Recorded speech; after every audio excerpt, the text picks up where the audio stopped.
कभी सोचा है कि एक लाइव स्ट्रीम प्रवचन कैसे हजारों लोगों को असल दुनिया में कुछ करने के लिए प्रेरित कर सकता है? आज हम इसी के पीछे की पूरी बनावट को समझेंगे। ये सेवा, समुदाय और कथा, इनकी वो शक्ति जो एक इतने प्रभावशाली आधुनिक आंदोलन को चलाती है। देखिए, इस पूरे आंदोलन की शुरुआत होती है एक बहुत ही सरल लेकिन गहरे विचार से।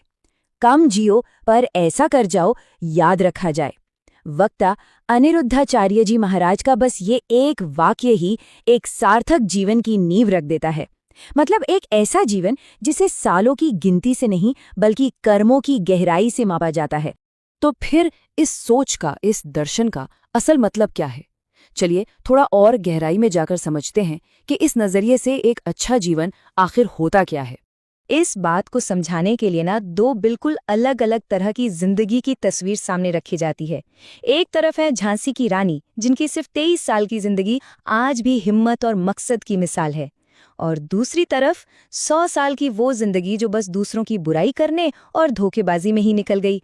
संदेश एकदम साफ है, जिंदगी कितनी लंबी है ये जरूरी नहीं, जिंदगी में गहराई कितनी है ये जरूरी है। और ये कोई किताबी ज्ञान नहीं है, वक्ता इसे अपने जीवन में उतारते भी हैं। सिर्फ 35 साल की उम्र में उनका ये मानना है कि सेवा के जरिए उन्होंने एक पूरा जीवन जी लिया है। ये अपने आप में उद्देश्य और संतुष्टि का एक बहुत बड़ा बयान है ना? लेकिन ये सोच सिर्फ विचारों तक ही तो सीमित नहीं है। तो ये असल दुनिया में दिखती कैसे है?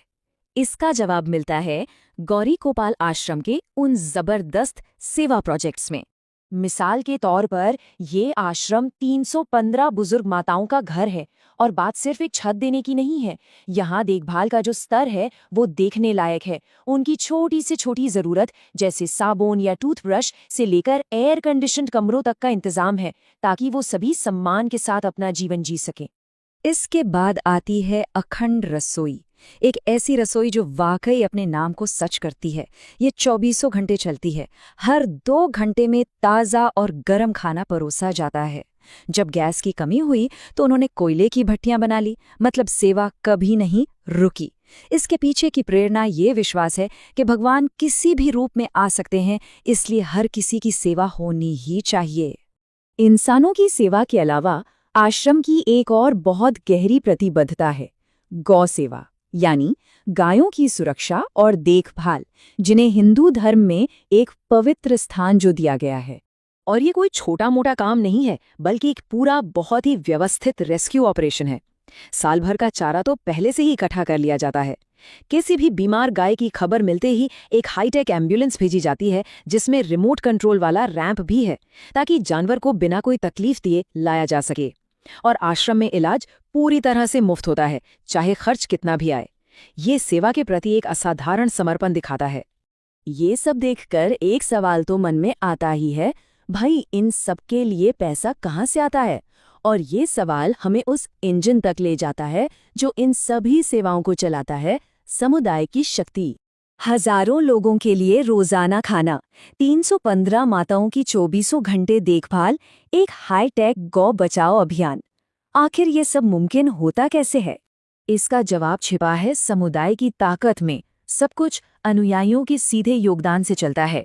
लोग किसी खास काम के लिए दान कर सकते हैं, जैसे एक दिन के खाने का खर्च उठाना या फिर एक नई छत बनाने में मदद करना। इस मॉडल को जो चीज़ बहुत शक्तिशाली बनाती है ना, वो है इसकी पारदर्शिता। प्रवचन के दौरान ही दान देने वालों का नाम लेकर धन्यवाद किया जाता है। जैसे लुधियाना के सुरेंद्र कुमार छाबड़ा जी ने छत के लिए 11,000 रुपए दिए, या जम्मू से आए भक्तों ने सभी 315 माताओं के नाश्ते की जिम्मेदारी ले ली। ये सिर्फ एक थैंक यू कहने से कहीं ज्यादा है। ये एक साझा मिशन में भागीदारी का एहसास दिलाता है। तो हमारे पास सेवा है और उसे चलाने वाला समुदाय भी है, लेकिन इन सबको प्रेरणा कहाँ से मिलती है? ये सब शुरू होता है कथा से, यानी धार्मिक कहानी कहने की कला से। इस पूरे आंदोलन की जड़ें सिर्फ दान पर नहीं बल्कि प्राचीन हिंदू महाकाव्यों में हैं। यही कथाएं, यही कहानियां वो नैतिक और आध्यात्मिक ढांचा तैयार करती हैं जो हर काम को प्रेरित करता है। इन बड़े बड़े महाकाव्यों को उनके सार तक सीमित कर दिया जाता है। रामायण की पूरी कहानी को कुछ मुख्य घटनाओं में समेटा गया है, जन्म से लेकर आखिरी जीत तक। इस तरह का तेज सारांश ये पक्का करता है कि हर कोई कहानी के मुख्य नैतिक पाठों को आसानी से समझ सके। इसी तरह कृष्ण के जन्म की कहानी को उसके पूरे ड्रामा और चमत्कार के साथ सुनाया जाता है। वो भविष्यवाणी, जेल से वो चमत्कारी पलायन, ये सिर्फ घटनाएं नहीं हैं, ये शक्तिशाली कहानियां हैं जो विश्वास और उम्मीद को जगाती हैं। और यहीं आकर सारी कड़ियां जुड़ जाती हैं। ये सिर्फ पुरानी कहानियां नहीं है, इन्हें आज की दुनिया में काम करने के लिए एक नैतिक रोडमैप की तरह पेश किया जाता है। कहानी ही वो गोंद है जो दर्शन, सेवा और समुदाय को एक शक्तिशाली, एकजुट आंदोलन में एक साथ जोड़ती है। आखिर में ये पूरा मॉडल हमें सेवा और कहानी की हमेशा बनी रहने वाली ताकत को दिखाता है, और ये हमें एक विचार के साथ छोड़ देता है। हमारी इस तेजी से बदलती डिजिटल दुनिया में विश्वास और समुदाय के इन प्राचीन स्तंभों की क्या भूमिका है? ये एक ऐसा सवाल है जिस पर सोचना जरूरी है।